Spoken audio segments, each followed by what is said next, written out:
Bom dia, irmãos e irmãs. Vamos abrir a palavra do Senhor, a sequência dos nossos estudos bíblicos aos domingos pela manhã, Marcos, capítulo 8. Hoje nós vamos dar sequência ao bloco do capítulo 8, terminando, mas acho que teremos tempo suficiente para concluir este bloco final do capítulo 8. Então, Marcos 8, do 31 até o 38. Evangelho de Jesus segundo Marcos, capítulo 8, do 31 até o 38.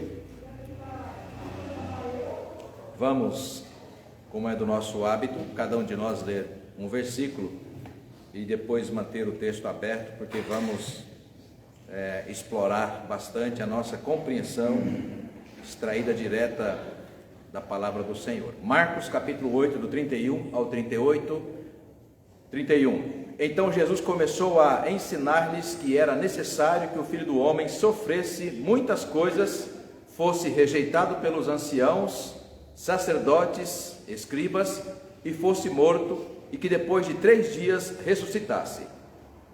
E isso ele expunha claramente, mas Pedro, chamando uma parte, começou a reprová-lo.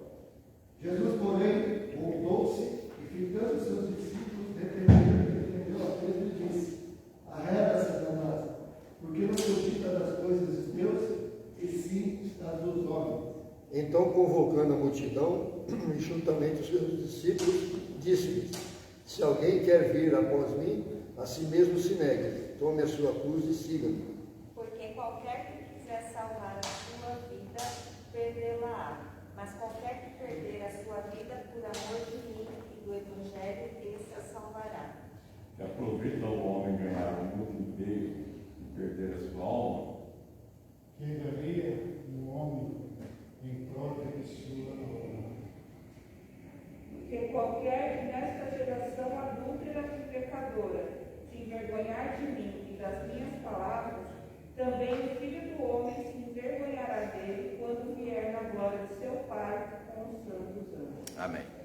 Vou chamar o presbítero Denilson, aqueles que estão conosco em casa também. Vamos nos dirigir a Deus em oração. Presbítero, vem aqui e nos dirige a Deus nesta oração, pedindo a inspiração do Santo Espírito do Senhor para recebermos a revelação da sua palavra. Oremos.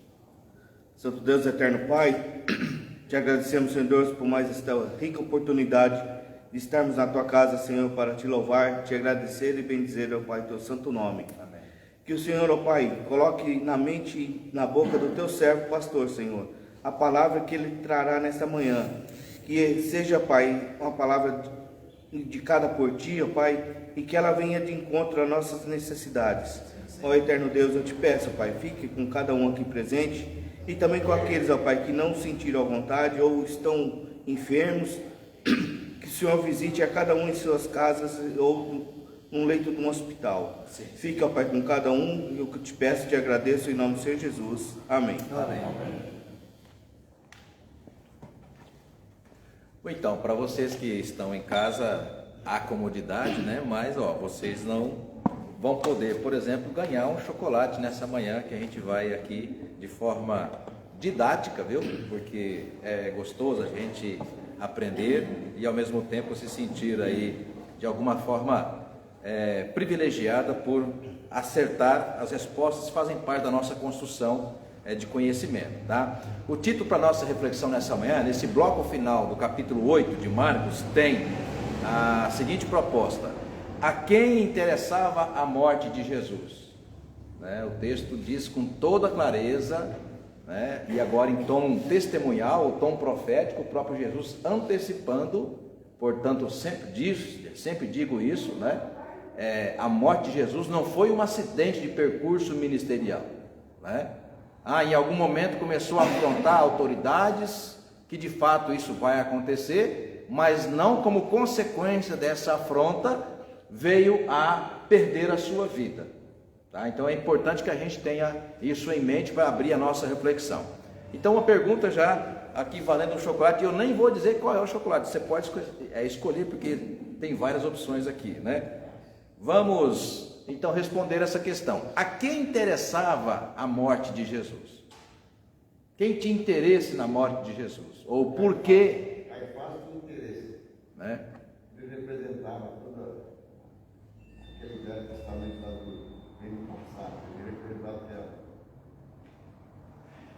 Então, mas Caifás não lavou as mãos, né? Na hora que disseram aí que ele conduziu o julgamento ali, ou seja, aquela ideia de que, assim, olha, eu estou aqui, né? Anás e Caifás, que eram os dois céus. Então, Do representante de toda aquela mera religião passada. Eu sou autoridade da lei, né? Os escribas, fariseus. Então agora começamos a funilar, né? Porque o Caifás, Anás, não aparecem no dia a dia do ministério de Jesus. Ele está tudo aí, eu não lembro mais, todo esse povo que ficou aí, que falar. Isso, então o presbítero Milton começa a funilar, né? Eu vou dar um chocolate por mão, mas eu quero chegar um pouco mais perto. Sim, o próprio texto diz, como você confere no 31, pode conferir comigo. Então Jesus começou a ensinar-lhes que era necessário que o Filho do Homem sofresse muitas coisas, fosse rejeitado pelos anciãos, rejeitado, né? No caso aqui, rejeitado, né? Anciãos, sacerdotes, escribas, né? Então, anciãos, sacerdotes, escribas, fosse rejeitado. Mas a quem interessava essa morte? Tá? Então, em parte, o presbítero Milton acerta. O irmão pode comer chocolate? O Cleide, o irmão pode comer? Hã? Você come por ele? aí bom, hein? Né? Pega aqui, Cleide, por favor. Pode pegar aqui, Milton. Ó, ganhou o primeiro chocolate aqui. Obrigado. Tá? Uma segunda rodada. De fato, escribas, sacerdotes, fariseus, anciãos tinham interesse na morte de Jesus. Então a primeira resposta está acertada. Mas por que havia esse interesse? Agora uma pergunta mais teológica, Magna. Por que havia esse interesse? Porque os sacerdotes, que eram os pastores do templo, né? Os presbíteros, portanto o governo do templo, né? E aquelas pessoas que de alguma razão dependiam daquela prática religiosa, né? Então, por que? Já dei dica, né? Por que então eles queriam, né, matar a Jesus? Qual a razão?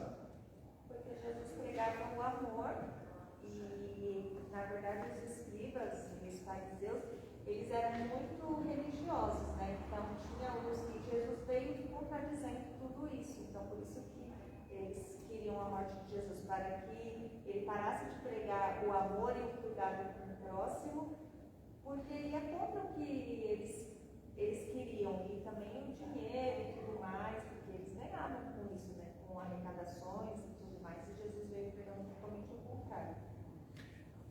De fato, o caminho é esse daí. Jesus vai confrontar a religião com uma prática que deveria ser o fundamento daquela religião, que é o amor, a piedade, a misericórdia, um olhar inclusivo, né, daquelas pessoas que aos olhos dos líderes não cabiam no templo, que hoje, né, já falamos tantas vezes aqui esse ano, de manhã no domingo, né, estudando sobre esse tema em Marcos, ou esses temas em Marcos, né, de alguma forma a igreja muitas vezes repete aquela prática religiosa, quando nós, com o nosso olhar humano, na mensagem de domingo, abrindo parênteses aqui, nós falamos sobre o desafio da gente deixar de olhar com os olhos humanos e olhar com os olhos espirituais. Então, quando nós olhamos com olhos espirituais, as pessoas que não cabem, né, no templo com os nossos olhos carnais, quando nós olhamos com os olhos espirituais, elas cabem no templo, elas são acolhidas, né? Então, de fato, vão tentar e vão conseguir tirar a vida de Jesus, e aí vão conseguir no sentido de que, olha, o que eles fizeram, acabaram levando a Cristo, né, até o caminho do Gólgota, né, o lugar da caveira. Mas Jesus tem, e a gente vai falar sobre isso hoje, né, Jesus tem né, outra explicação, ou tem outra causa da sua morte. Tá? Então não foi uma conquista dos escribas, anciãos e fariseus, sacerdotes. Isso não, a morte de Jesus, Marco César, não foi uma conquista daqueles que tinham interesse na morte de Jesus. Né? É disso que nós vamos falar. Pega aí. Aí, tá na mão. Vamos distribuir os textos aqui que vão, de alguma forma, eu quero passar para vocês. No verso 31, irmãos, aparece aí a expressão, Jesus começou a ensinar-lhes, presbítero Júnior. A palavra ensinar em grego é didaque, do latim é do céu, Lilian, você que é docente, então, do latim é do céu. De do céu vai nascer a expressão doutrina. Doutrina é aquilo que são as colunas de uma religião, tá? Então presta atenção, igreja. A doutrina ou o ensino da morte de Jesus, presbítero Marcos, é uma coluna substancial na fé cristã, tá? É uma coluna. Pastor, pastora, não pode patinar numa doutrina que a gente chama de coluna da fé cristã. Então há um sentido profético que já nasce no Gênesis. No Gênesis. Imagina quanto tempo antes, 1200 anos antes de Cristo, nasce uma doutrina que é central na fé cristã. Que isso precisa ficar bem claro na nossa compreensão. Por isso que Jesus fala, passou a ensinar, não foi uma coisa que aconteceu aqui e ali, não. Os 4 evangelhos falam sobre a profecia antecipatória de Jesus sobre a sua morte.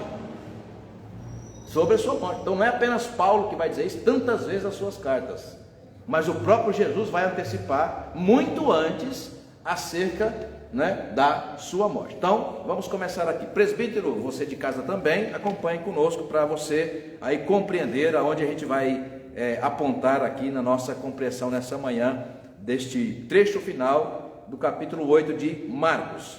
Presbítero Denilson, Gênesis 3:3, presbítero Milton, Romanos 6:23, diaconisa Cleide, 1 de Coríntios 6, verso 20,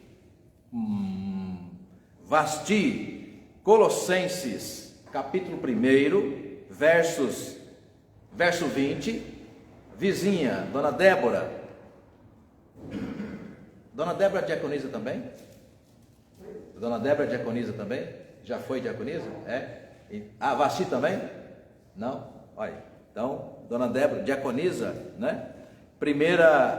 Colossenses 1, 22, a Vasti vai ler o 20 e a Dona Débora o 22. Marcos César, 1 de Pedro 18, se for 18 é apócrifo, né? 1 Pedro 1, verso 18, Lília 19 e 20, está vizinho aí, então 1 Pedro também. 1 Pedro 1, Marcos 18, Lília 19 e 20. Júnior, Hebreus 9, 18 a 22. Hebreus 9, 18 a 22. Paulo, Levítico 8, 1 e 2. E Claudinei, Levítico 8, 10. Guilherme, está lá no fundo, estou te vendo aí. Isaías 9, 6. Bina, Daniel, texto extraordinário. Daniel, capítulo 12, 1 e 2.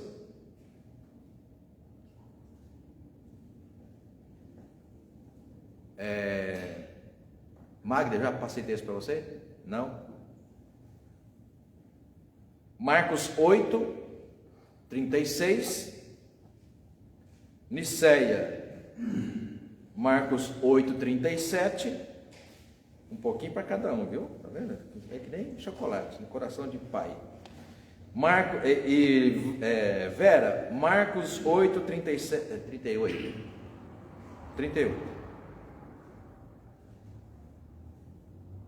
E aí o Marcos, eu vou dar um texto bem fácil, viu, Marcos, presbítero Marcos? Esdras 1:3. Esdras 1:3. Mais um para você, Magda, depois eu te peço, né, para encontrar. Marcos 11:17. Todo mundo pegou, né? Ok. E mais um para você, Lília. João 2:19. Depois eu te passo qual que é o texto, tá? Bom, vamos lá. É importante quando a gente fala sobre a profecia da morte de Jesus, que é o próprio Jesus quem vai anunciar isso várias vezes no seu ministério, e vai anunciar de modo tão conclusivo, tão claro, e por isso é uma doutrina muito forte, a ponto de quando por alguma razão, eu acho que mais assim, tipo, não estava ainda na vibe de Jesus, não tinha percebido ainda qual que era a doutrina sobre a morte de Jesus, Pedro vai lá, não Senhor, arreda Satanás. É uma palavra muito dura, para dizer que alguém que era um discípulo muito próximo de Jesus, caminhava o tempo todo com Jesus. Pedro é um dos três que estão o tempo todo com Jesus, ouvindo Jesus, vendo Jesus. Pedro é o mesmo que andou sobre as águas, ou seja, então é alguém muito próximo de Jesus. Então Jesus dá uma palavra muito forte para dizer assim, olha, não há nada, absolutamente nada que possa mudar o projeto do Pai que eu aceitei. Arreda Satanás, porque não cogitas das coisas do Pai. A minha tradução, eu gosto, essa tradução nova que estou utilizando, que também é revista atualizada, só que no texto contemporâneo. Saia da minha frente, Satanás, porque você não leva em consideração as coisas de Deus, e sim as coisas humanas. Olha que coisa linda essa tradução, ou seja, quais são as coisas de Deus? Há um propósito, Paulo, absoluto na morte de Jesus. Se Jesus não morresse, nós não estaríamos aqui. E também se não ressuscitasse, de igual modo, o fundamento da fé cristã é a morte e a ressurreição do Senhor. E por isso a gente remove essa coluna, irmãos e irmãs, nós deixamos de ser cristãos. Ainda que carregue o título, né, e a máscara religiosa. Mas doutrinariamente nós perdemos a nossa razão de existir por conta da doutrina da morte de Cristo. As coisas dos homens, as coisas humanas, porque não cogitar das coisas divinas ou de Deus, significa do outro lado cogitar das coisas humanas. As coisas humanas é o que? É o jeitinho, não, mas dá para ser religioso, dá para ser cristão, sem colocar isso como um fundamento. E hoje nós estamos voltando a fazer isso 500 anos depois, porque a reforma protestante surgiu exatamente para nos trazer de volta as colunas fundamentais da fé cristã, tá? Por isso eu acho fantástico não, é extraordinário a gente com essa proposta de retornar para a Escritura, porque vocês próprios podem conferir nela mesma, e nesse caso aqui, os ditos de Jesus aparecem em vermelho, né?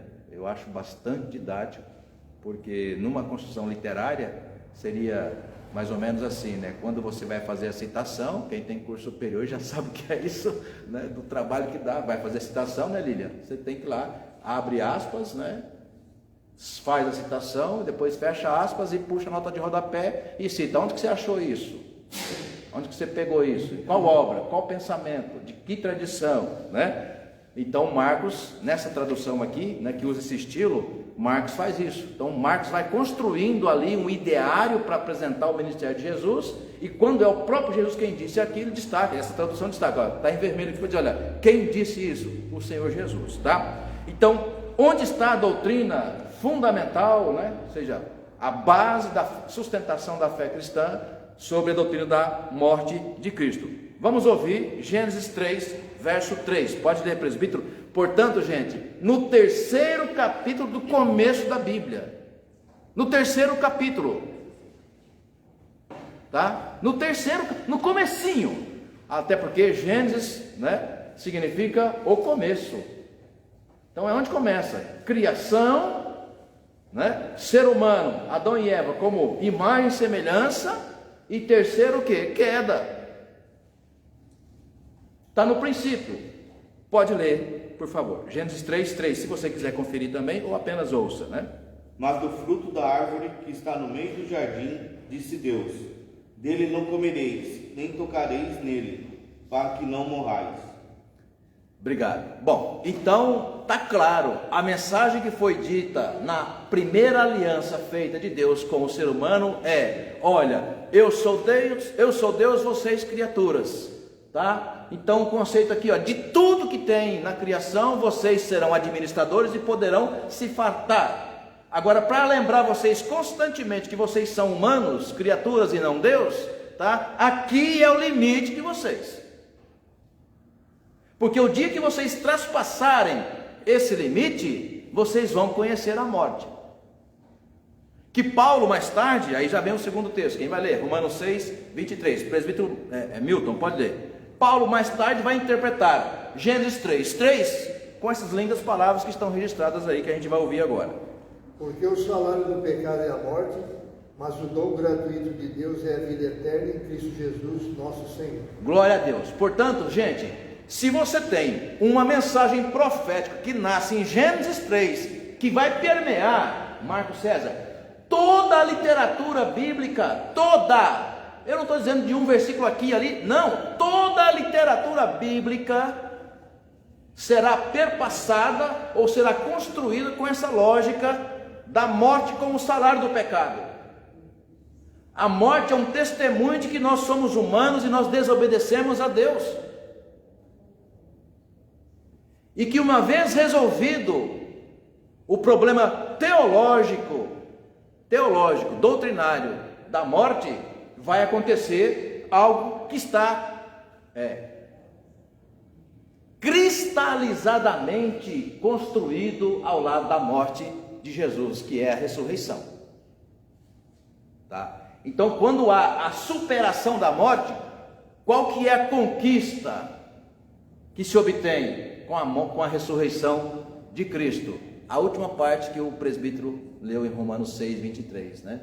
O dom gratuito, que é o que? A vida eterna. Irmãos e irmãs, eu vou repetir para vocês e vocês que nos acompanham de casa: está totalmente fora da moda se ouvir em mensagens do nosso tempo, evangélicas no Brasil, falar sobre o fundamento absoluto da fé cristã, que é a morte e a ressurreição, e como consequência, ou como resultado, a vida eterna. Está tão fora da moda, que parece que hoje a gente tem que, retornando na Escritura, falar de algo novo, de uma novidade. Não, dá a aparência de novidade, porque a pergunta é: a quem interessa fazer pregação doutrinária num tempo como o nosso? A poucos. Por quê? Porque ninguém mais, pensando em ovelhas, comunidade, ninguém mais tem interesse em ouvir falar sobre vida eterna. E os pastores que insistem, tal qual eu, por exemplo, e é obrigação minha, porque a minha vocação foi, de alguma forma, a vocação pastoral, foi manifesta na IPI do Brasil, e nesta IPI do Brasil, de 119 anos, eu aceitei conduzir a minha vocação pastoral nesta denominação com condições que me foram colocadas sobre mim no dia da minha ordenação: respeitar os símbolos de fé da igreja. E este é um símbolo de fé. Então, por duas razões, dona Débora, eu prego ainda sobre morte e ressurreição de Cristo. Primeira, por questão de fé pessoal, e segundo, que é um dever meu de pastor presbiteriano independente. É um dever meu. E fazendo isso, a gente infelizmente tem que administrar, né, os bancos vazios, porque a poucos interessam ouvir mensagens ou estudos bíblicos que dizem que o principal fundamento da fé cristã é a vida eterna em Cristo. Mas esse é o DNA da Escritura, né? Porque Paulo então vai dizer, né? Porque o salário do pecado é a morte. A ideia de salário é o que? A ideia de continuidade, né? Eu acho que quem foi o último a se aposentar aqui? Quem foi? Acho que foi o Denilson, né? Então, no mínimo 35 anos de contribuição. Então dá a ideia do quê? De sequência. Durante 35 anos, mês a mês, trabalha, recebe o salário. Então dá a ideia do quê? De continuidade. Então a continuidade do pecado leva ao quê? Leva à morte sem ressurreição. Aliás, ressurreição até mesmo para o ímpio, que isso também é bíblico, ele vai ressuscitar no último dia para receber o quê? No grande dia, o julgamento. Afastai-vos de mim, porque nunca vos conheci. E será afastado por quê? Porque não herdará o prêmio fundamental,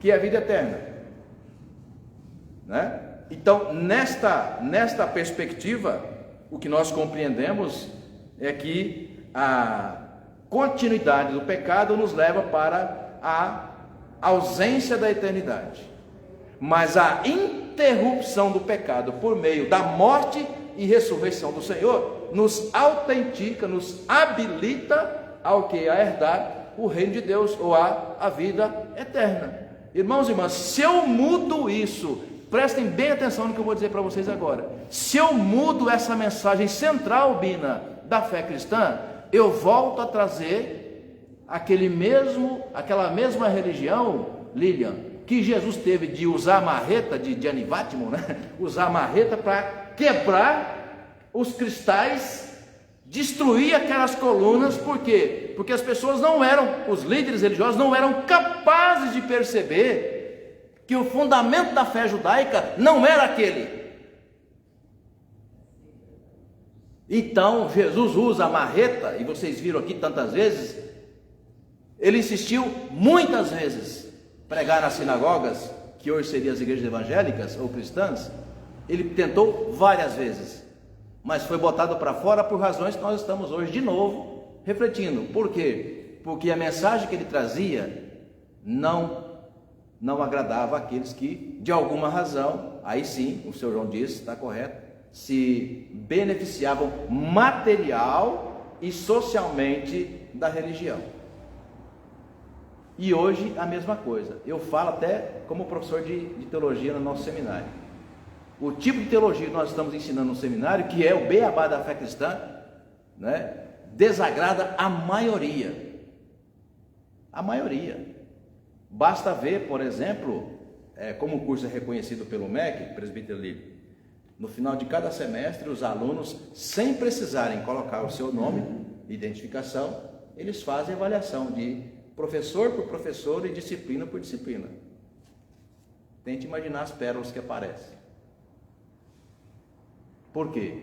Porque nós ousamos ainda, até por fidelidade institucional. O Marcos, na sua oração, ou no seu pedido de oração, né, mencionando a nossa denominação de 119 anos. Então eu não ensino o que eu quero ensinar. Eu ensino por convicção espiritual e fé, mas também por aceitar ser pastor presbiteriano independente.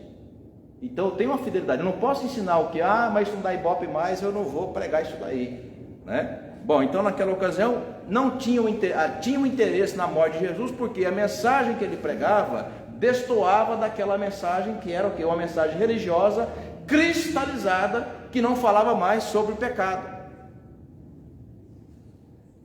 Falava de acordo com a sua compreensão, né? Quando falava de pecado, por exemplo, João 8, de 1 a 11, né? Adultério era pecado, né? Continua sendo.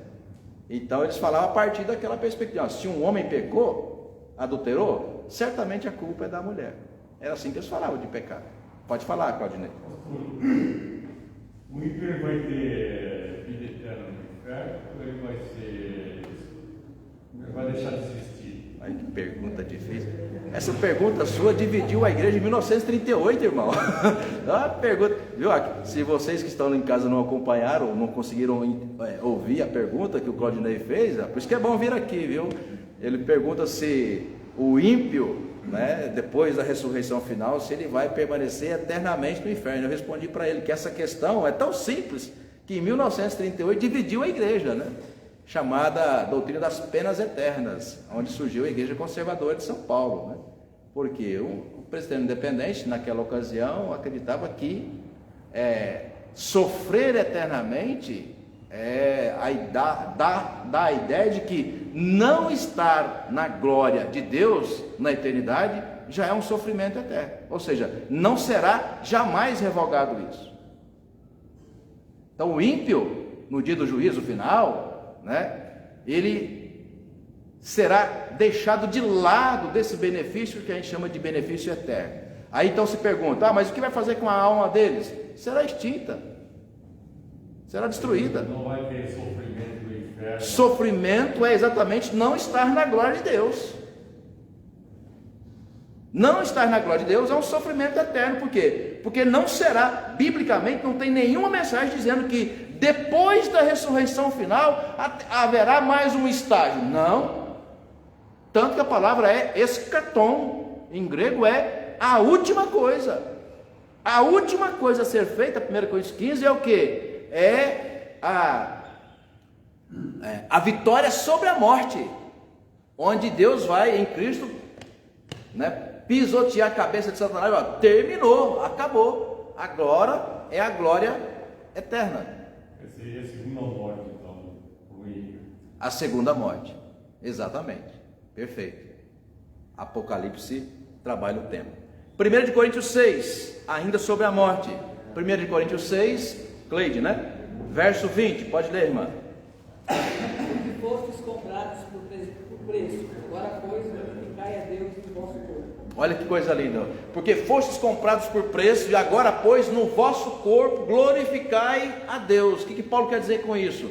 Paulo disse que na linguagem do escravo, né, que era comercializado, era comprado e vendido, Jesus se fez escravo por nós. Paulo usa isso, né? Ele morrendo em nosso lugar, ele aceita o preço que será pago. Qual é o preço que será pago? Gênesis 3, que já foi lido aqui. O dia que vocês comerem, vocês morrerão. E Paulo interpreta isso, olha, a consequência daquela escolha é a morte.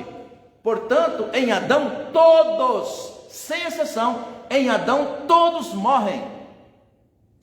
Até o Cristo morreu. Não há quem não morra. Pastor, mas a Bíblia fala, e fala mesmo, já vou antecipar aqui, né? Que quando Cristo voltar, aqueles que estiverem vivos, né? Sim, os que estiverem vivos não morrerão, porém serão transformados. Porque esse corpo é um corpo corruptível, limitado. E esse corpo não herdará a glória de Deus. É no corpo que nós vamos glorificar a Deus. Só que para a gente glorificar a Deus de forma a contento do projeto de Deus, o nosso corpo precisa ser o quê? Glorificado. 1 Coríntios, capítulo 15. Paulo trabalha longamente essa mensagem lá, né? Os mortos ressuscitarão e os vivos serão o quê? Transformados. Dá a ideia então de que com este corpo que é marcado, manchado pelo pecado, com esse corpo eu não tenho como glorificar a Deus de forma completa e perfeita. Por isso preciso passar por uma mensagem de... Então Paulo vai dizer, por preço foram comprados, né? Então a morte de Cristo é o que? É o prêmio, é o depósito que foi feito, né, na transação comercial, o depósito que foi feito para que você pudesse receber a mercadoria. É uma linguagem simbólica para dizer o seguinte, olha, nós somos comprados por preço. Qual é o preço da nossa morte? A morte de Cristo. Aliás, qual é o preço da nossa salvação? A morte de Cristo. Então Cristo tinha que morrer, não foi um acidente de percurso. Por quê? Porque o salário do pecado, a consequência do pecado é a morte. A morte de Cristo é o quê? O preço pago para a nossa salvação. 1 Coríntios, aliás, Colossenses 1, Dona Vasti, verso 20, Dona Débora, verso 22. Mais uma vez, falando da morte e o seu significado. E além do capaz de desdém das cruz, por meio dele, reconciliasse com si mesmo de todas as coisas, sobre a terra e nos céus. Bom, então, Paulo vai dizer que pelo preço, né, do sangue, na morte, Cristo reconciliou, ou Deus reconciliou consigo mesmo. Bom, vocês sabem, na língua portuguesa que é muito difícil, na gramática portuguesa, o consigo é eu comigo mesmo.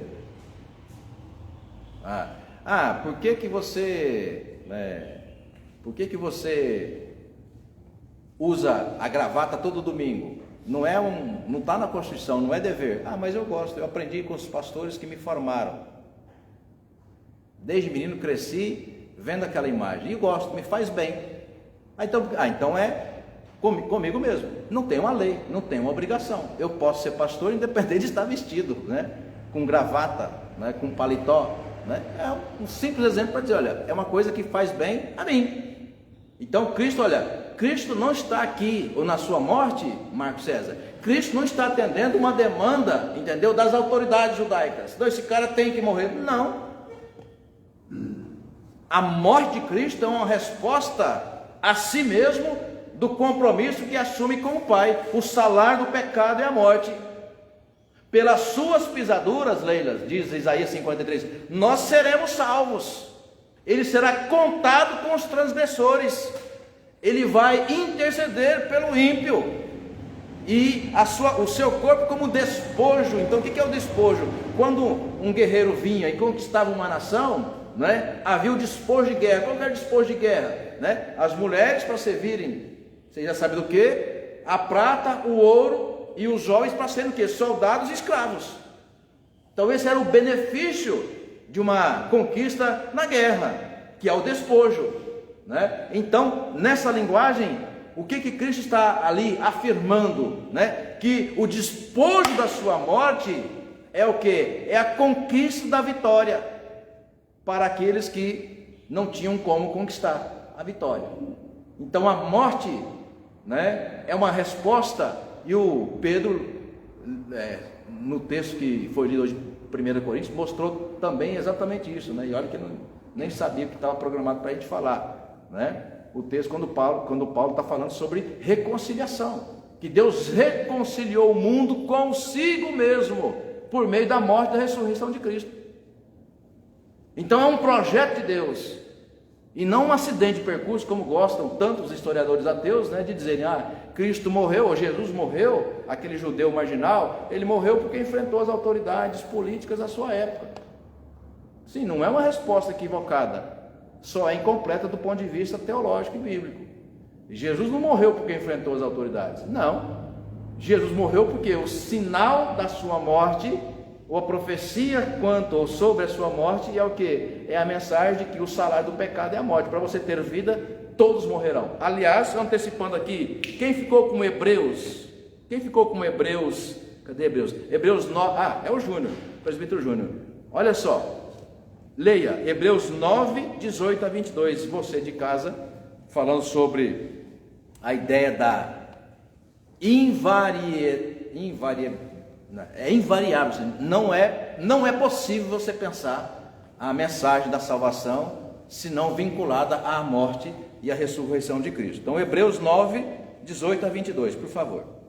Pelo que nem a primeira aliança foi sancionada sem sangue, porque, havendo Moisés proclamado todos os mandamentos segundo a lei a todo o povo, tomou o sangue dos bezerros e dos bodes com água e tinta de escarlate, e aspergiu não só o próprio filho, como também sobre todo o povo, dizendo: Este é o sangue da aliança, a qual Deus prescreveu para vós outros. Igualmente também aspergiu com sangue no tabernáculo e todos os utensílios do serviço sagrado. Com efeito, quase todas as coisas, segundo a lei, se purificam com sangue, e sem derramamento de sangue não há remissão. Olha só, esse é o versículo que a gente aprende, Paulo, na escola dominical, já desde criança que eu aprendi. A gente não aprende isso no seminário, né? A gente não aprende Bíblia no seminário, a gente aprende sendo crente em casa. E é um dos versículos que eu aprendi logo muito cedo: sem derramamento de sangue não há remissão. Eu tinha 16 anos quando aprendi isso. Eu lembro que eu era rato de escola dominical, e é o beabá da minha fé, e a fé de vocês é a fé cristã. Sem derramamento de sangue não há remissão. Porque quase todas as coisas são purificadas com sangue. Por que ele fala quase todas as coisas? Porque havia também aquela purificação com água, né, de objetos.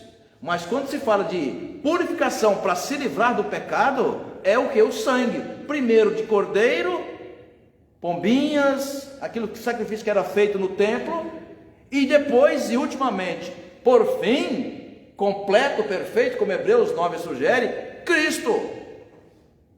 Tá? Agora, irmãos e irmãs, a morte de Cristo e a ressurreição são o fundamento da nossa salvação.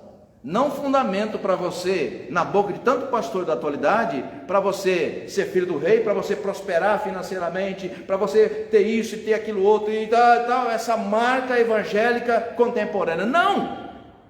Não, esquece isso. Isso mais se identifica com a tradição judaica, que Jesus usou a marreta para desconstruir tudo, quebrar tudo. Porque o prêmio máximo que alguém conquista gratuitamente por meio da morte e ressurreição de Jesus, Bina, leia esse texto maravilhoso de Daniel 12, 1 e 2. Ouça a igreja, o que diz Daniel 12, falando sobre esse prêmio máximo. Daniel 12, 1 e 2.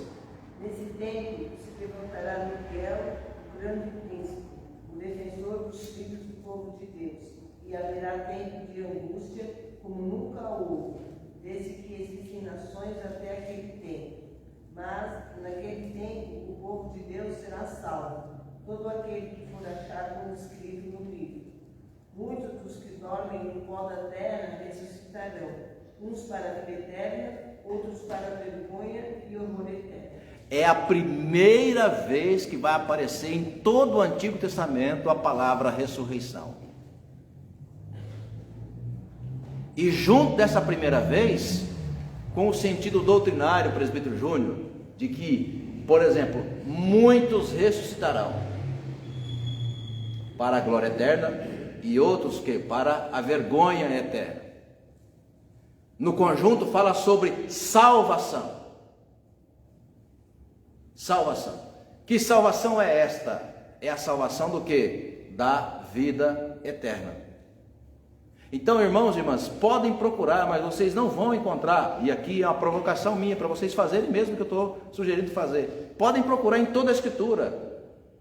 Vocês não vão encontrar um fundamento para dizer que em Cristo, o que nós conquistamos em Cristo é uma vida próspera, sabe? É uma vida com espaço social mais privilegiado, e aí, não, vocês não vão encontrar. O que vocês encontram fartamente é um tipo de religião naquele tempo judaica que pregava isso e que tinha todos os seus benefícios. E quando chega alguém, aspas, tá, atrapalhando o seu comércio, literalmente, porque era comércio, pera lá, desculpa aqui, vou usar a linguagem da gíria dos meus filhos mais velhos, né?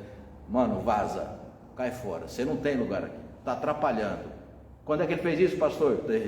De repente, nem sei, esteja perguntando. Quando ele entra no templo e encontra exatamente isso, o que ele faz? Quebra tudo, usa marreta. Eu falo de Anivatimo, que é um filósofo italiano, foi vereador também, né, em Roma, usando a expressão da marreta, né, do tempo contemporâneo. A marreta do tempo contemporâneo, Cleide, é uma marreta que está quebrando todos os valores tradicionais, inclusive da fé cristã.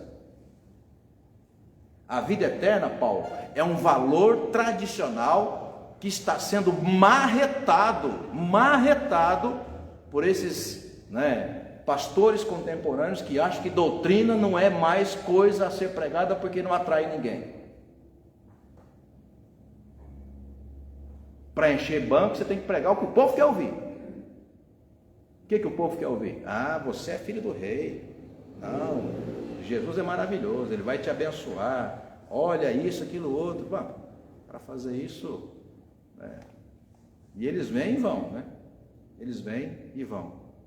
Já na época de Jesus, estava assim. Aliás, desde a época dos profetas, né? Quando Josafá, já falei para vocês, quando Josafá e Acabe se unem, o rei de Judá com o rei de Israel se unem, né? E Josafá, muito crente, Acabe, um desgraçado, porque era mesmo, né, um aproveitador, destruiu a fé judaica. querendo mais e mais poder e conquista, o que ele fez? Né? Ele comprou um monte de profeta para tentar convencer o rei Josafá a entrar naquela guerra estúpida. Contratou 400 profetas, todos pagos. Hoje seriam o quê? Pastores que vão pregar o que você quer ouvir. Contratou, não, vocês podem ir para a guerra, pode ir, que Deus já está garantido, vai ter vitória. Ficou um só para trás, Micaías. Não, esse aí não chama não. Por quê? Era o único, presbítero Marcos, era o único pastor que ainda tinha ousadia de pregar a palavra de Deus. Nunca era ouvido, porque, isso aí é hoje diria uma linguagem bastante, hoje, no mundo teológico, na IPI do Brasil, tá? No mundo que eu vivo, no mundo teológico, um pastor hoje que ousa pregar a doutrina, ele é chamado o quê? De liberal. Sabiam disso? De liberal. E por que liberal? Palavra do reverendo Augusto Nicodemos, recente, num dos vídeos dele, né? Porque liberal, no mundo teológico, é uma das palavras mais agressivas que você pode utilizar para descrever um pastor. E por que agressiva, pastor Adilson? Porque liberal significa o quê? Alguém que perdeu a sua fé. Então eles usam uma palavra muito pesada para descrever os pastores que hoje insistem ainda em pregar a doutrina. E por que uma palavra pesada? Porque vai dizer, isso não tem fé. Isso é um liberal. Infelizmente, irmãos, é assim que a gente vive. Aqueles que ousam pregar o fundamento da fé cristã, né? Já te passo a palavra, Marcos. Quando chama Micaías, né, você pode pensar também em Amós, né? Amós é tido como o profeta vaqueiro. Vocês já ouviram essa expressão? Sabe por que vaqueiro? Porque ele não era, como se diz, né, um pastor ordenado. Ele estava simplesmente, Júnior, cuidando do gado do campo, colhendo frutas, porque ele estava cuidando da vida dele.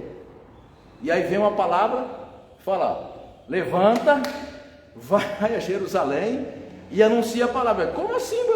Vai. E aí, gente, eu acho assim, uma das coisas mais extraordinárias, que Deus é muito irônico. Quantas vezes ele quer, para derrubar religioso, né, ele usa as ironias da história. Ele levanta o profeta chega lá para aquelas autoridades, presbítero Milton, e fala assim, olha, eu não sou profeta, não sou filho de profeta, né? Antes eu sou vaqueiro e colhedor de figos, mas Deus me tirou do meio do gado e me colocou aqui para profetizar. Então prepara, pá! Senta a marreta e vai embora cuidar da vida dele. O que você acha que aconteceu? Basta ver, né? Então, amados, não é de hoje que a gente tem que lidar com os problemas de um povo que quer ouvir o quê? Aquilo que lhe interessa, e não a mensagem, a verdade de Deus, né? Pode falar, presbítero. Talvez esse daí seja um dos fatores, pastor, que as igrejas não. Vou dar um exemplo da nossa igreja, os bancos vazios, porque essa palavra que é pregada, o que as pessoas querem ouvir, na verdade, ela está indo naquele momento. A pessoa saiu da igreja para fora, ela não tem mais aquele calor de Deus, ela não tem mais, ela vai viver as coisas do mundo. E depois, chega no final de semana, ela está lá com seus dilemas, ela volta na igreja. Aí, ela vai e ouve uma palavra, no outro dia no serviço, ela fala para o outro companheiro de serviço, que nem eu posso dizer que já aconteceu comigo. Olha, ontem o pastor falou uma palavra que foi para mim, aquela palavra foi para mim. Tá bom, foi para você, mas o que uso você fez daquela palavra? Será que aquela palavra teve o fundamento necessário que deveria ter tido? Não teve reação, né? Entende? Então talvez seja um dos fatores, pastor, das pessoas das igrejas estarem vazias, porque os pastores não estão pregando o fundamento da palavra de Cristo, né? Bom, próximo texto, 1 Pedro, na sequência, a dona Débora vai ler, falando sobre o preço da morte, versos 19 e 20. Então, 1 Pedro, 19 e 20. Colossenses? Desculpa. Colossenses 1, 22. Agora, porém, Deus reconciliou no corpo da sua carne, mediante a sua morte, para apresentar-vos perante ele santos, inculpáveis e irrepreensíveis. Olha que coisa linda. Então, pelo corpo da sua morte, para apresentar perante Ele santos, inculpáveis e irrepreensíveis. Percebe por que Cristo morreu? Para nos santificar e não mexer na nossa conta bancária, no nosso status social. Opa, isso é verdade, irmãos. O que eu falei aqui é verdade. 1 Pedro, Marcos e Lídia. 1 Pedro 1, 18 e depois Lídia 19 e 20. Também sobre o preço da morte. Sabendo que não foi mediante coisas corruptíveis, como prata ou ouro, que fostes resgatados do vosso fútil procedimento que vossos pais vos legaram.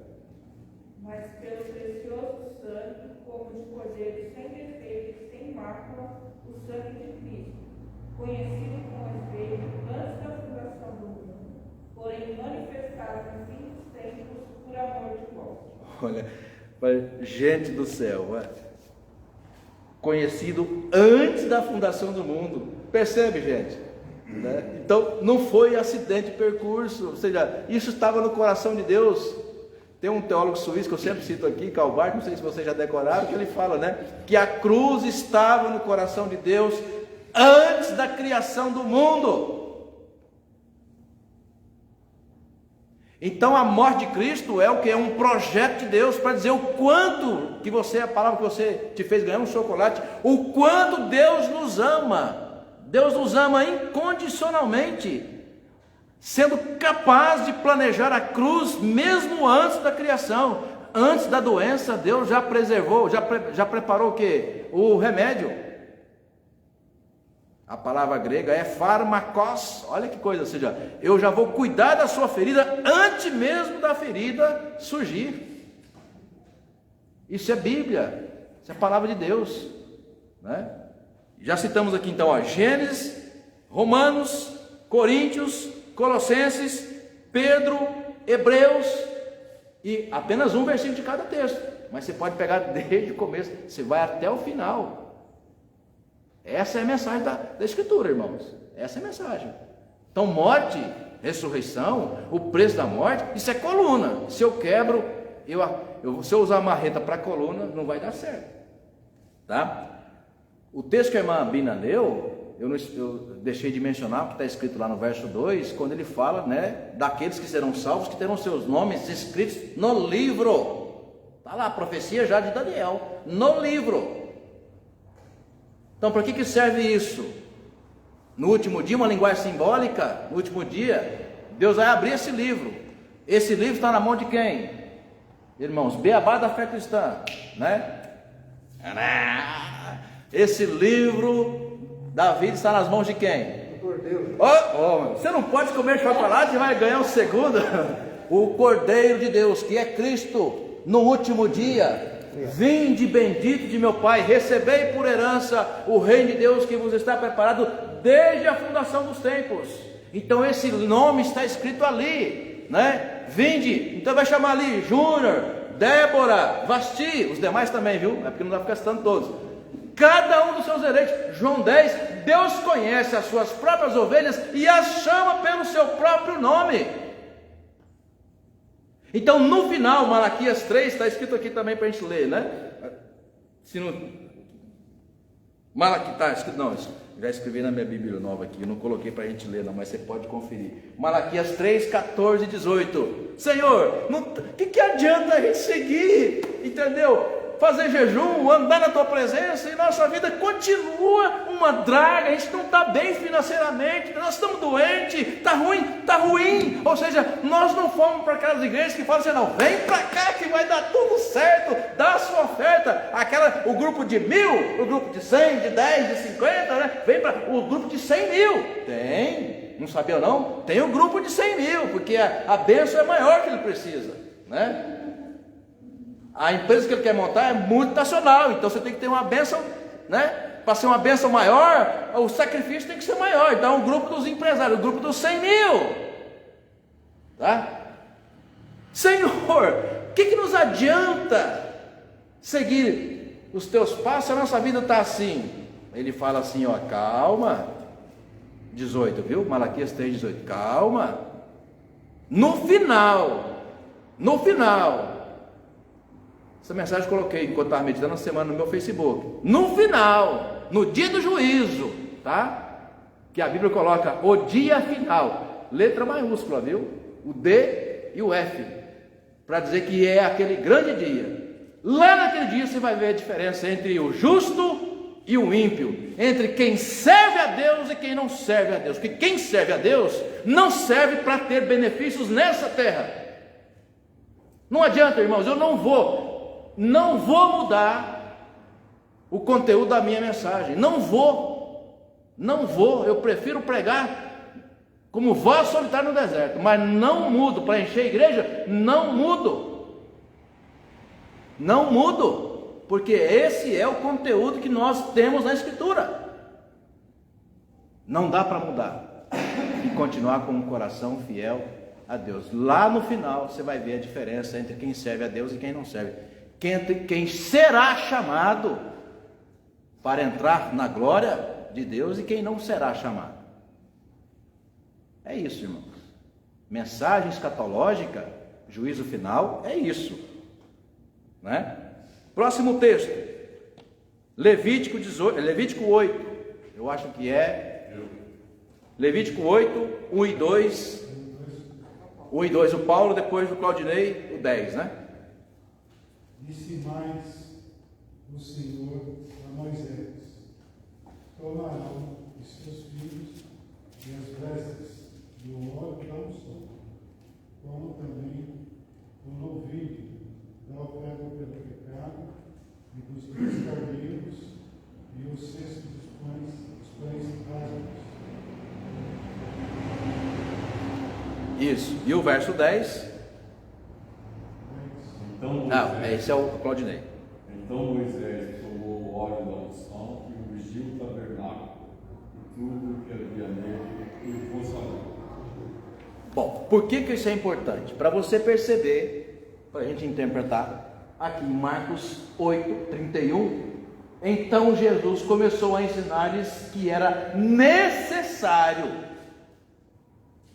é aquilo que você tem que fazer, é uma obrigação. Se não é necessário, você não usa essa palavra. Não é necessário. Então percebe? É necessário a ensinar-lhes que era necessário que o Filho do Homem sofresse muitas coisas, fosse rejeitado aí por quem? Anciãos, sacerdotes e escribas. Pastor, o que esse texto tem a ver com o que nós acabamos de ler em Levítico? Levítico está registrando o quê? Moisés é uma figura de ancião, tá? Que era um líder, quem não é profeta, quem não é sacerdote, quem não é rei. Então é o ancião. O que é o ancião? É aquele que envelhece aprendendo do Senhor, que está já idoso, que tem autoridade, está há muito tempo ensinando o fundamento da fé. Então Moisés é um tipo de ancião. Então, o que faz esse? Então, o que faz Moisés? Moisés recebe a palavra de Deus. Olha, pega Arão, os seus filhos, e faz o que, Cleide? Leva-os, santifica-os, unge-os com óleo, coloca ali as vestiduras, simbolizando o que? O sacerdote. Então quem quis matar Jesus mais tarde? Lá, mais de 1000 anos depois, anciãos, escribas, sacerdotes. Então, de onde vem a geração? Olha só, vem de Moisés. O que fez Moisés? Consagrou, santificou. O que fizeram mais tarde os seus sucessores? Começaram a ganhar dinheiro e prestígio com a religião. Percebe? Então o desafio é: o que Deus mandou? Levítico 8. O que os profissionais da religião estão fazendo? Olha o que Deus mandou e o que os profissionais da religião estão fazendo. Você vai encontrar isso. Por isso que cada fala minha aqui, irmãos, tem ali a citação bíblica para você conferir. Vocês leram isso daí. Deus fala: Moisés, vem cá, separa, o verso 1 que o Paulo leu, Levítico 8, verso 1. Moisés, está lá, o Senhor falou a Moisés, 2 pontos. Moisés, vem cá, chama Arão e seus filhos, consagra-os, porque eles vão ministrar no templo, com sangue, do cordeiro e tudo mais. O verso 10 conclui: é isso que é para fazer. O que mais tarde vão fazer? Séculos depois, séculos depois. Não vai passar século, é só o povo chegar na Terra Santa, viu? 50 anos depois, o que o povo vai fazer? Ganhar dinheiro com a religião. Próximo texto, Deus não desiste, Ele continua. Quem pegou Isaías 9:6? Guilherme, pode ler. Porque um menino nos nasceu, um filho se nos deu, o governo está sobre os seus ombros, e o seu nome será maravilhoso, conselheiro, Deus forte, Pai da eternidade, príncipe da paz. Esse é o passaporte. Deus não desiste. Que menino é esse? Percebe? Há quanto tempo a profecia? Simeão, lá em livro de Atos, né? Atos 2. Simeão, né, recebe a notícia, olha, nasceu o menino. Ele vai, ele pega o menino Jesus. Gente, é uma das passagens maravilhosas. Acho que é Atos 6 ou 7. Ele levanta o menino Jesus no templo e fala assim: Senhor, aquela tradução minha, viu? Senhor, pode me matar. Eu já posso morrer agora, porque os meus olhos viram a salvação. Uma passagem, Júnior, extraordinária. O menino Jesus. Ou seja, quanto tempo depois vai passar? Porque Jesus começa o ministério com 30 anos. Então ele pega o menino, ou seja, a profecia foi cumprida. Isaías 9, versículo, o menino chegou, está aqui. Então percebe, gente, o que é Deus fazendo? Né? É um menino. Não é gente grande que pode ser o que? Vem cá, não, vem cá, fala que o povo quer ouvir. Não, o sinal da salvação, nasceu o menino, do tronco de Jessé. Aí o Simeão pega, ergue no templo e fala: Senhor, obrigado, pode me despedir em paz, pode me matar, eu já posso ir para a glória, porque os meus olhos viram a salvação. O menino, não é o Jesus grande, é o menino, porque é assim que se dá a profecia. Vamos terminar, gente, o tempo passa. Próximo texto, nós vamos ouvir aqui na sequência Esdras, ou Marcos, Esdras 1, verso 3, por favor. Quem dentre vós é de todo o seu povo, seja seu Deus com ele, e suba Jerusalém de Judá, edifica a casa do Senhor, Deus de Israel. Ele é o Deus que habita em Jerusalém. Valendo chocolate. Quantas vezes o templo de Jerusalém foi destruído? Alguém se lembra? Quantas vezes o templo de Jerusalém foi destruído? Uma, não foi? Duas. Duas, né? Aqui. 2 vezes. A primeira, você tem aqui, por exemplo, o relato em Esdras, narrando o quê? Depois de 70 anos de cativeiro. Gente, 70 anos de cativeiro que a Bíblia fala tanto é o seguinte, né? Deus tira o povo do Egito, aqui em 5 minutos, em 1 minuto, fazendo um resumo geral. Deus tira o povo do Egito, que estava lá há 430 anos. Tira do Egito, vai para o deserto, 40 anos no deserto, sinais, maravilhas e tudo mais, tal. Uma geração continua duvidando, enfim. Atravessa o Jordão apenas 2 tribos, ou representadas em 2 tribos, Caleb e Josué. Aí, tintim por tintim, olha, vai ser assim, assim, assim, ok. Então, no templo, depois de algum tempo, em Jerusalém, o Salomão constrói aquela glória, que demorou, essa pergunta é mais difícil. Quantos anos demorou para construir o primeiro templo? 46 anos, tá? 46 anos, levanta aquela glória, né? Se o povo permanecesse fiel, o templo ficaria ali erigido por todo o tempo, para a glória de Deus e reunião do povo. Acontece que o Salomão ergueu e o próprio Salomão emporcalhou, né? Desculpa a expressão, porque ele se casou 700 vezes, cada mulher, cada casamento, de cada cultura, religião diferente, trazia os seus deuses, e ele permitia politicamente, para ganhar dinheiro, permitia, Leila, colocar toda aquela tranqueira dentro do templo. O que você acha que aconteceu? De novo, Deus retira a sua mão e fala: é assim? Então, vai por conta de vocês, eu estou fora. Aí acontece o quê? Nabucodonosor, que pensa em grana, claro, vai conquista Israel. conquista Israel, faz o quê? Destrói o templo. Aliás, não é Nabucodonosor. É Nabucodonosor. Mais tarde é Dario e Ciro que vão, né, financiar a reconstrução. Então o que faz? Conquista Israel, Marcos. Conquistando Israel, você tem que acabar com a glória daquele povo, que um povo desanimado vira escravo mesmo, um povo sem esperança. O que tinha que fazer? Destrói o templo, o símbolo do Deus judaico, a glória daquele povo estava no templo. Destruir o templo é matar o seu Deus. Imagina como ficou Israel, né? Destrói o templo, os jovens foram levados cativos para a Babilônia e ficaram para trás apenas o quê? Idosos e pessoas pobres, enfim, nem pobres, porque quem tinha saúde ia para trabalhar como escravo. 70 anos assim. Por causa do quê?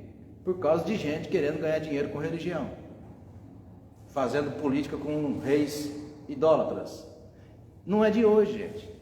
Por isso que a Bíblia é grande, porque ela vem contando exatamente tudo isso. Então a primeira destruição do templo é: quem quer ganhar dinheiro, né, então não usa religião. Uma frase feita que um ateu citou, que gosto muito, né? Só os canalhas se escondem atrás da religião. Só os canalhas, né?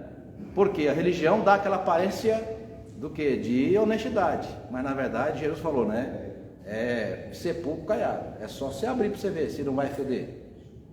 Né? Se escondem atrás da religião. Ontem um dos líderes que estava na marcha para Jesus é o mesmo cara que passou na alfândega com $50 mil dentro da Bíblia. E é líder nesse país. É líder. E milhares de pessoas ainda ouvem esse cara, desculpa a expressão. Ainda vai atrás. Mas o brasileiro não tem memória, né? Então, quer ganhar dinheiro com a religião? Então, primeira coisa, né? Vai sozinho. Comigo não. Mas vai chegar o tempo, né, que Deus vai tirar a mão, né? Bom, então, em Esdras tem o quê? Deus vai levantar o povo, liberar, volta para Jerusalém. Segunda chance, reconstrói o templo. Então, com Zorobabel, Cleide, Esdras vai reconstruir o templo. Com Neemias, o quê? Para concluir a obra? Os muros. Veja que coisa linda. E aí, a resposta que a Magda deu. E vai ser suficiente? Não. Quando chega Jesus, aonde entra Jesus? Vamos lá, gente? Marcos 8. Aliás, Marcos 8 não. Marcos 11. Quem pegou Marcos 11? É a Leila? Magda? Marcos 11, 17. Pode ler.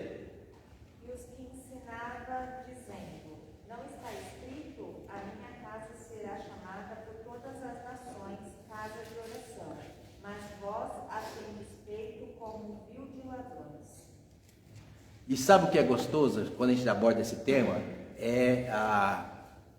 Aquele sentimento, Vera Fernandes, aquele sentimento de honestidade que passa no coração de quem está ensinando isso. Sabe por quê? Porque você pode conferir na Escritura Sagrada. Então Jesus entrou no templo, está lá Marcos 11, mas você pode conferir também em Mateus 23.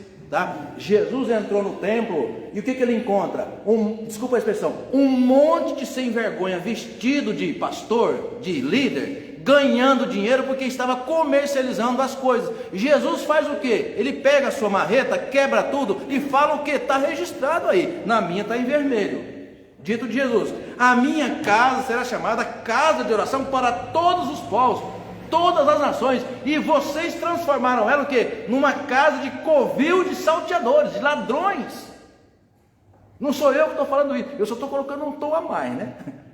Abre aspas aqui. Vocês conhecem aquela expressão, aquela ilustração de a diferença de uma mãe lendo um bilhete e um pai lendo um bilhete? Vocês conhecem? Conhecem?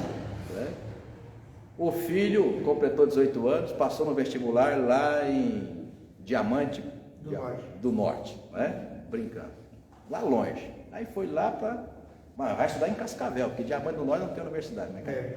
Em Cascavel tem.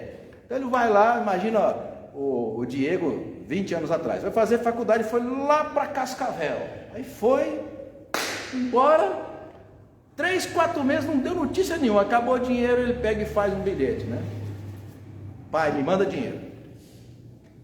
Aí o pai lê aquilo assim, mas esse moleque abusado, 3 meses sem dar notícia, primeiro bilhete que manda, pai, me manda dinheiro. Esse moleque é muito folgado, e aí fica bravo, né? Aí a mãe escuta, não, deixa eu ver esse bilhete. A mãe pega a Cleide, meu bem, ele está precisando muito de ajuda. Mas por quê? Olha aqui, pai, me manda dinheiro. Percebe a diferença, né? Está escrito lá. Então, irmãos, eu só aumento o tom, né? Mas que Jesus falou, ele falou, vocês transformaram a minha casa em covil de salteadores. Covil de salteadores. Aqui está cheio de ladrão. Ou seja, não é isso.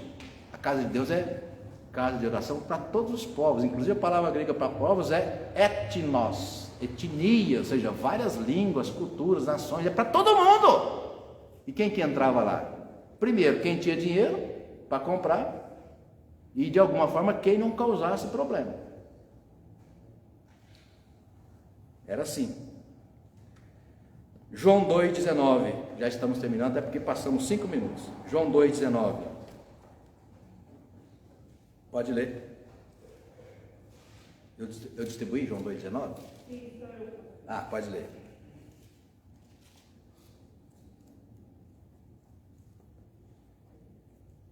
Jesus lhes respondeu: destruí este santuário e em 3 dias o reconstruirei. Pronto, então a gente, para terminar, ligando as 2 destruições, certo, Claudinei e seu João? A primeira destruição do templo, destruiu, humilhou todo mundo, o povo, 70 anos de humilhação e cativeiro. Por quê? Por causa do pecado. Transformaram o templo em covil de salteadores, já na época de Salomão. Destruiu o templo, Deus tira a mão, destrói. Tá bom. Quando chega Jesus, quantos séculos depois, chega Jesus, como é que está o templo? Do mesmo jeito. Aí ele pronuncia essa fala. Porque esse templo será destruído e em 3 dias reconstruído. Aí zoam Jesus, né? Você está de brincadeira? Isso aqui demorou mais de 40 anos para ser construído. Você está falando que em 3 dias. Então Jesus falava por metáforas. Aqui ele se referia, Júlio. Olha, a glória de vocês está no templo, mas essa não é a glória de Deus. Até porque vocês usam o templo para outros fins, né? Do que ele falava? A morte e a ressurreição. E o templo, de fato, em 66, por imperador Tito, vai ser o quê? De novo destruído. E quando é que ele foi reconstruído? Pegadinha, viu? Nunca mais. Nunca mais. Nunca mais. E por quê, pastor? Bom, na minha interpretação, porque o símbolo da glória de Deus não é mais o templo, Avenida da Saudade, 536. 36 ou 34? O Universal construiu lá. Para ganhar dinheiro, né? Mas hoje o templo somos nós, nossos corações. Sim, nós somos o templo. Então, da mesma forma que a gente emporcalha o templo físico, a gente também emporcalha o templo, né, que somos nós. Né? Então, precisamos o tempo todo ter essa concepção clara sobre, né, o sentido da nossa fé cristã. Prometo para a gente terminar, Marcos 8, tá? Até porque tem a ver aí com o texto final, tá bom? Marcos 8, quem ficou para ler? Vera Fernandes e a Niceia, elas vão ler. O 36, para a gente concluir. O 36, olha do que Jesus está falando, pode ler. Pois que aproveitaria ao homem ganhar todo o mundo e perder a sua alma. Só é importante dizer, tá? A palavra alma aí que vocês sabem, em grego, eu já falei tantas vezes, é psique. Então, psique significa o quê? Não é nada material, viu? Então, Jesus está falando aqui, olha, o que adianta você ganhar grana, muita grana, entendeu? Construir glória humana e no último dia, tudo que você construiu, mesmo que indo na igreja, viu? Tem aquelas coisas que essas igrejas por aí fazem, né? Tem muito que acontece mesmo e ganha, né? E ganha. O jovem rico falou: Senhor, o que eu faço para chegar lá? Porque aqui para mim já está glorioso, já tem tudo. Então tá bom, né? Então cumpre o primeiro mandamento. Isso aí é fácil, já cumpre com o pé nas costas. Cumpre o segundo. Também estou cumprindo. Então tá bom, você quer concluir mesmo uma vida com Deus? Venda tudo que você tem, né? Distribua aos pobres e terás o lugar no reino dos céus. O que ele faz? Não, pera lá, não. né? Então qual que era o fundamento para ele? É aqui. Lá, não, o preço é muito alto, não estou querendo. Então aqui Jesus fala, de que adianta, ou seja, qual razão você ganhar o mundo inteiro, foi curado, que para muitos da igreja é para ser curado, resolveu todos os problemas, só que no final, vinde benditos meu Pai, receber, no dia do juízo final, o seu nome não está no livro, Daniel 12, 1 e 2. Trocando a linguagem, você fez um bom negócio, se no final vai ser o quê? A passagem, fazer o check-in para entrar na glória do Pai, você fez um bom negócio? Não. Os antigos já diziam, caixão não tem gaveta.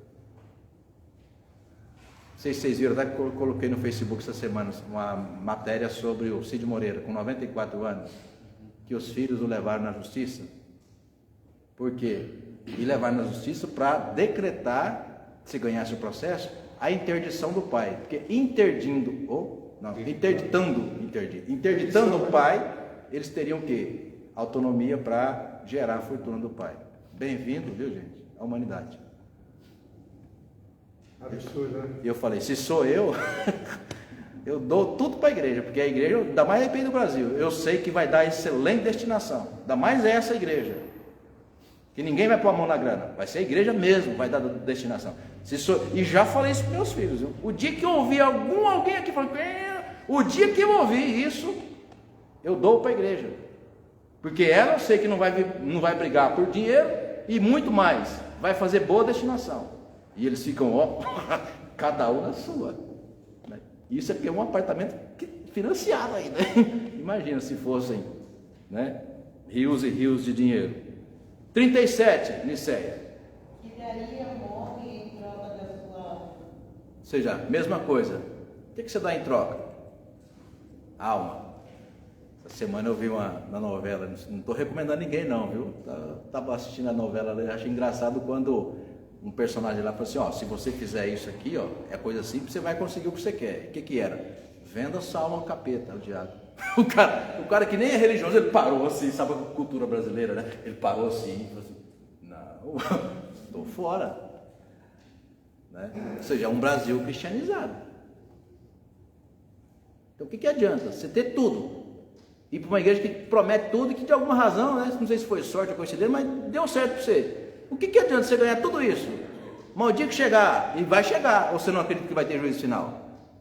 Né? Há uma frase feita que diz que o capeta conquista muito quando ele consegue convencer as pessoas que não vai ter juízo final. E tem muito crente já não acreditando mais. Isso aí é coisa dos nossos pais lá no passado que falavam.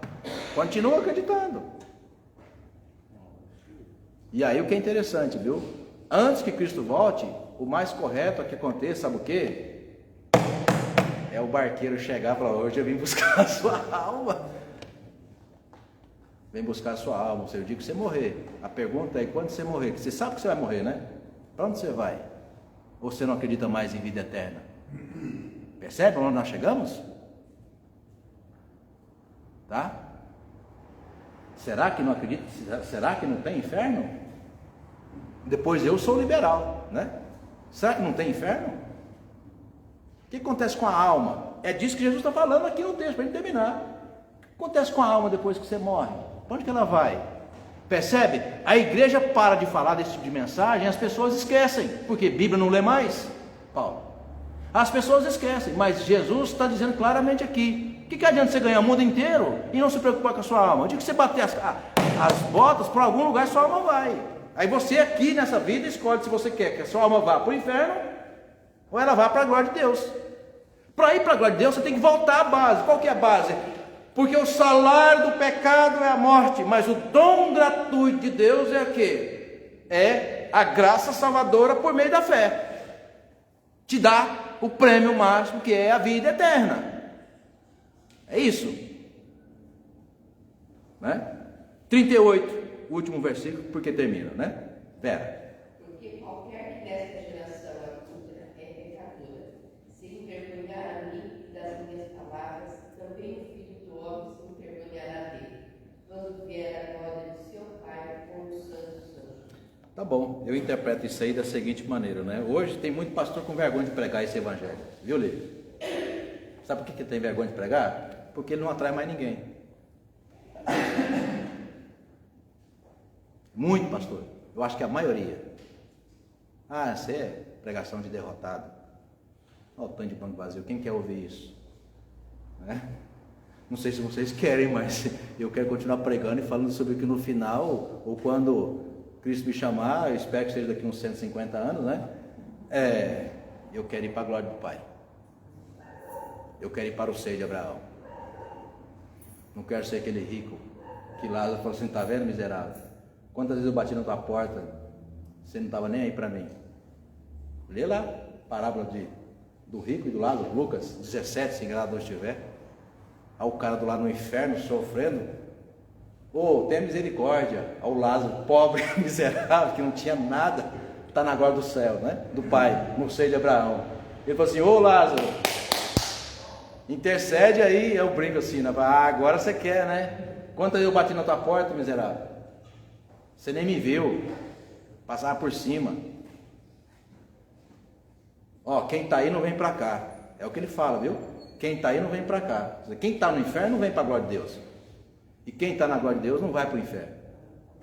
Mas então mande mensageiros para falar com pelo menos os meus familiares, aqueles que estão lá e que não morreram ainda. E Lázaro não alivia, porque ele fala assim: não, mas eles têm a lei, não precisa mandar mensageiro, eles têm a lei, eles têm a palavra. A questão é: estão interessados? Não estão, gente, não estão. Essa que é a verdade.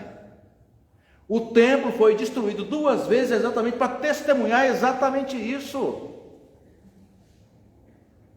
Exatamente isso. A reforma protestante aconteceu, não tinha templo para destruir, mas a reforma protestante aconteceu exatamente para dizer a mesma coisa. Olha, gente, em algum momento Deus vai sempre corrigindo a história, Ele vai corrigindo. 500 anos depois, precisa de novo. Nós chegamos, à minha percepção, nós chegamos de novo no fundo do poço. No fundo do poço.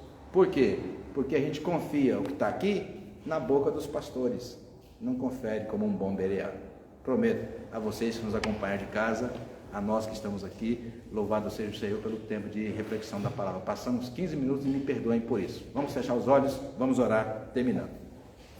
Damos-te, Deus, graças por esta manhã preciosa, manhã de sol, manhã de liberdade, para que pudéssemos, ó Pai, meditar na Tua palavra, crendo, ó Pai, que ela é fonte de vida e luz para todos nós. Obrigado por esse tempo, Senhor, que a Tua palavra, Deus, refletida, esteja, ó Pai, em tempo oportuno, produzindo os frutos para a glória do Teu nome, Senhor, e para a nossa bênção, para a nossa santificação. É o que nós te pedimos, pedindo também, Senhor, que nos prepare o coração para o culto de logo mais à noite, para que juntos, na mesma fé, na comunhão, possamos glorificar e bendizer o Teu santo nome. Oramos em nome de Jesus. Amém. Irmãos e irmãs, Deus abençoe a todos nós, em nome de Jesus.